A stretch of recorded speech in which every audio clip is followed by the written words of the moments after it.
Welcome back, everyone. Thank you for tuning into the channel. And today I'm going to be giving you guys some information that you have been waiting for.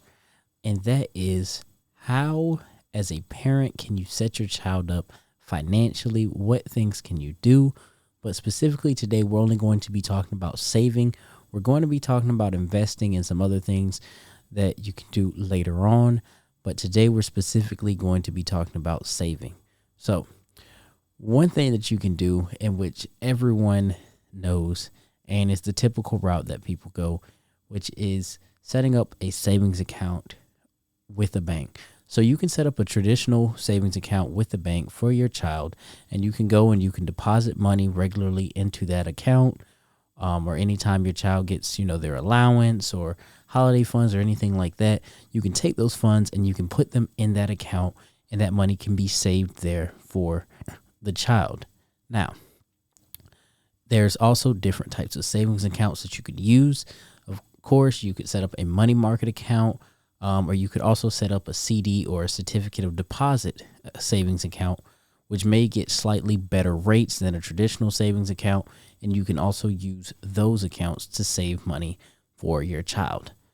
Now, in addition to those two routes, there are some other ways that you could save money for your child until they become an adult.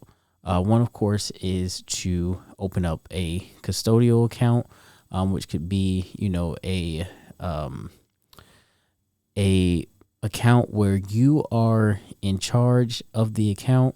And then once your minor turns 18, they would be granted access and be able to utilize that account.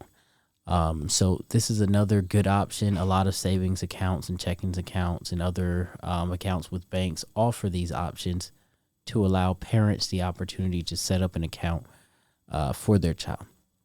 Now, this is another one that I think a lot of the times we look over, but having been someone who was from humble beginnings and has just experienced life and realizes the relevance in this one, I always like to say this one because I don't want anybody to skip over it. And that is just saving spare change. Take some money, put it in a piggy bank, set it to the side, a 5-gallon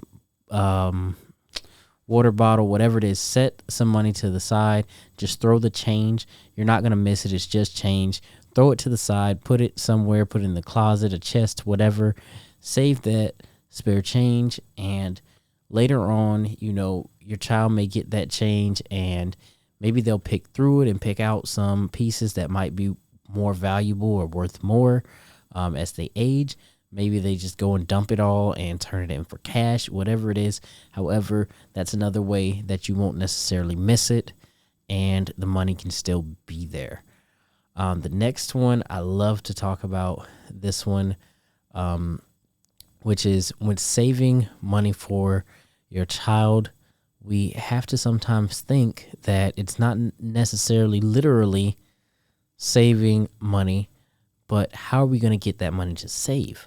So how about spending more frugally with your child? So when you're looking for different expenses related to your child, there's a potential that you can find certain alternatives to certain things, not to everything, but there are certain things that you may find alternatives to that may be cheaper and sometimes even more enjoyable for the child. And by utilizing those things, it will give you the excess funds to be able to put into one of the other methods. So this sometimes is, secondhand clothing items. This may be staying with friends or family rather than paying for a babysitter. This may be finding deals or coupons or whatever it is that you may be able to use in order to have that additional money there for you to be able to put up for the child. Now, going into really my favorite two ways to save for your child. Remember, we're not talking about necessarily investments in this video, but particularly saving money for your child. What are my two favorites? One will be the 529 college savings plan, which allows you to save money for your child's education expenses. This can cover tuition and fees, room and board, and the money in this 529 plan, it grows tax-free, and the withdrawals for qualified educational expenses are tax-free as well. Another great thing that they did with this 529 plan here recently that I love to hear is for the students or for the children who choose not to go on to college. You know, it used to be that if they wanted to pull this money out and not go to college, they would have a huge penalty. Now they're offering you to roll it over into my favorite method of saving for children, which is a Roth IRA. So now you can roll the money from a 529 into a Roth IRA if your child decides not to go to college. Now with the Roth IRA, IRA is a retirement savings account, and it allows the money to grow tax-free because this is something where you're paying the taxes on the money before you put it into the IRA and not after. So this money's growing tax-free, and it can be invested depending on who you open up your Roth IRA with, just as well as growing a Roth IRA allows you to be able to set your child up financially for the future, and have an understanding of retirement and the importance of retirement.